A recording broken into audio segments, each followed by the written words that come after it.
Hi everyone and welcome back to our classes on educational psychology.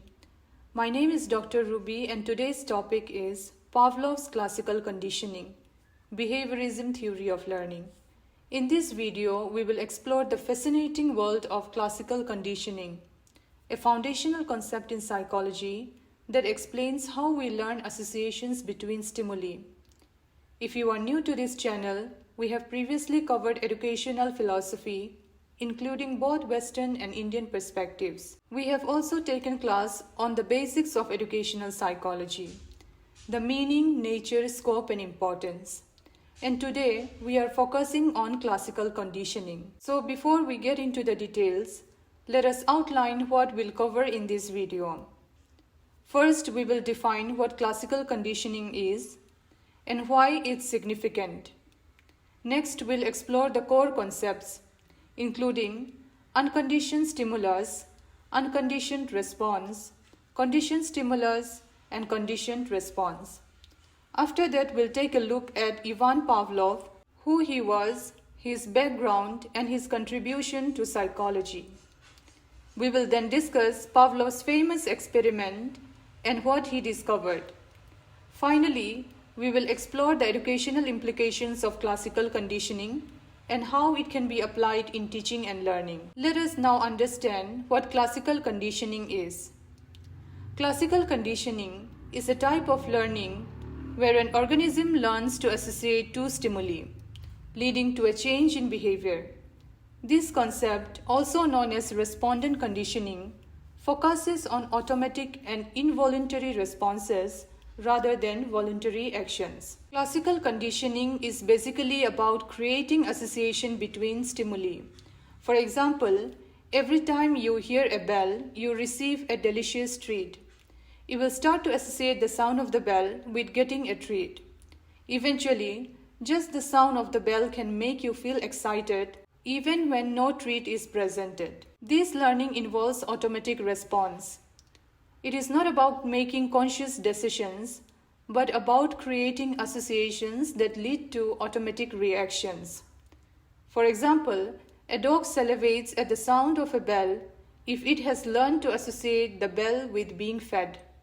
This concept laid the groundwork for understanding more complex theories of learning.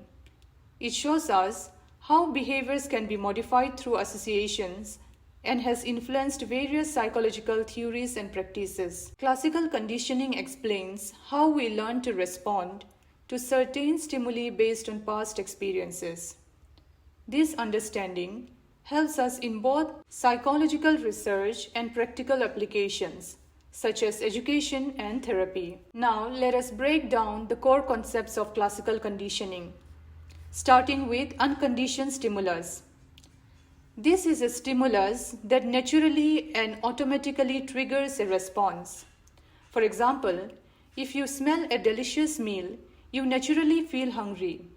The smell of the food is the unconditioned stimulus because it automatically triggers the feeling of hunger. Next is the unconditioned response. This is an unlearned, natural response to the unconditioned stimulus. In our example, the feeling of hunger you experience when you smell the food is the unconditioned response. It happens automatically without any learning involved. Next, conditioned stimulus. This is a previously neutral stimulus that, after being paired with the unconditioned stimulus, starts to trigger a similar response. For example, if a bell is rung every time you smell the food, the bell becomes a conditioned stimulus. Now, conditioned response. This is the learned response to the conditioned stimulus. After repeated pairing of the bell with the food, the sound of the bell alone will make you feel hungry. This learned response to the bell is the conditioned response. Having understood the concepts, now let us move on to Ivan Pavlov's background and his contributions. Ivan Pavlov was a Russian physiologist who initially focused his research on the digestive system, particularly studying salivation in dogs.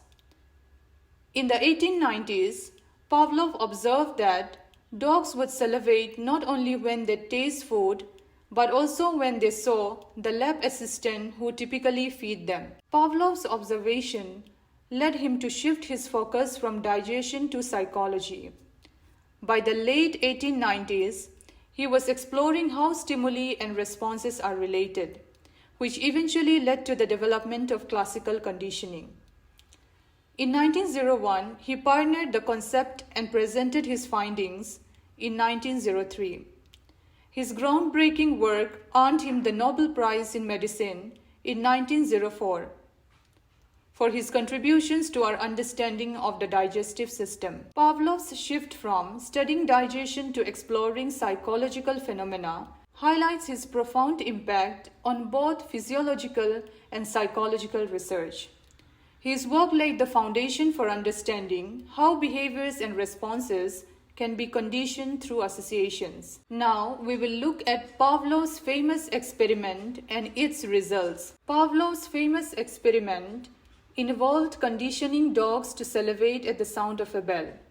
Here is how it unfolded. In his initial observation, Pavlov noticed that dogs would begin to salivate not just when they saw the food, but also when they saw the lab assistants who usually feed them. This observation motivated him and led him to investigate further. He then introduced a neutral stimulus, which is a bell, before presenting the food to the dogs. Initially, the bell had no effect on the dog's salivation. Over the time, Pavlov repeatedly paired the sound of the bell with the presentation of food. He carefully controlled the environment to ensure that dogs' responses were solely due to the association he created. After several pairing, the dogs began to salivate at the sound of the bell alone, even when no food was presented. This demonstrated that the neutral stimulus, which is the bell, has become a conditioned stimulus, eliciting a conditioned response, which is the salivation. Pavlov also discovered that similar stimuli could evoke the conditioned response.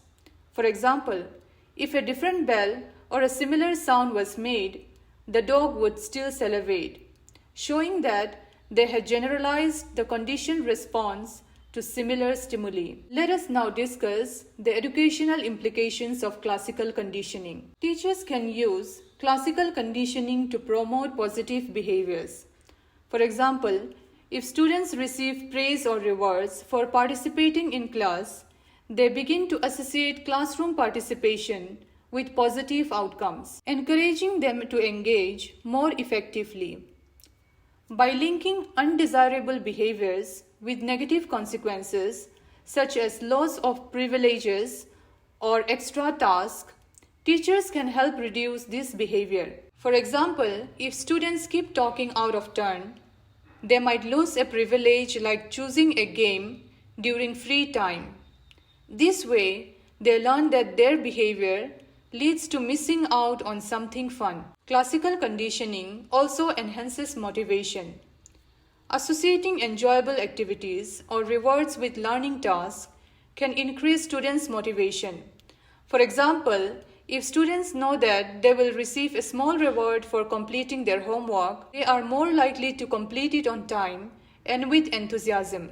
Next, classical conditioning can help manage test anxiety by creating a calm and supportive test-taking environment.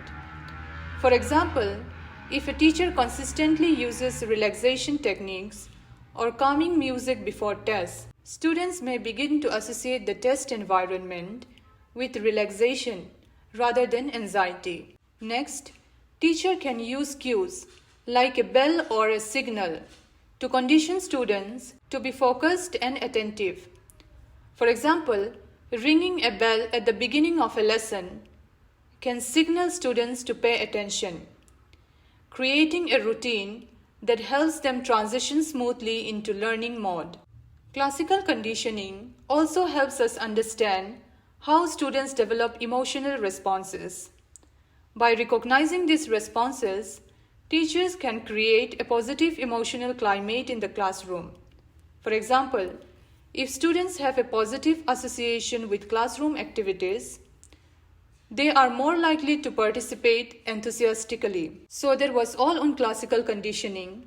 Understanding this provides valuable insights into how we learn associations and how this can be applied to improve teaching and learning experiences. In our next class, we will continue our journey into behaviorism by discussing B.F. Skinner's operant conditioning. We will delve into how reinforcement and punishment influences behavior and how these principles can be applied in educational settings. If you found this video helpful, please remember to like, subscribe, and share it with your friends. Stay tuned for more videos on educational psychology, and thank you for watching.